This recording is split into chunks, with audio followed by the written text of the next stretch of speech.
अनजाने अजनबी। काय नाव तुझं? माझं नाव वैष्णवी, पण मला सगळेजण सक्सेसफुल वैष्णवीच म्हणतात. अरे बाप, आम्हाला माहित झालंय तुम्ही सक्सेसफुल झालात. मग सक्सेसफुल होण्यासाठी तुम्ही कशाचा सहारा घेतला? नेमकं कष्ट, मेहनत, काय काय सहारा घेतला? कशाचा सहारा घेतला?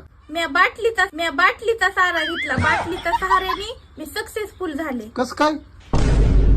आता तुम्ही एखादं राकेट घ्या आणि त्याला खालून आग लावा आणि पेटवा. ते कसं इकडे तिकडे हिंडत, पण त्याच जागी जर बिअरची बाटली खाली ठेवली, त्याच्यात राकेट लावलं ना आग लावली, तर कसं डायरेक्ट ते आसमानात जातं आणि वरी जातं. ते कसं सक्सेसफुल होतं. तसंच मी बी बाटलीच्या सहाऱ्याने सक्सेसफुल झाले.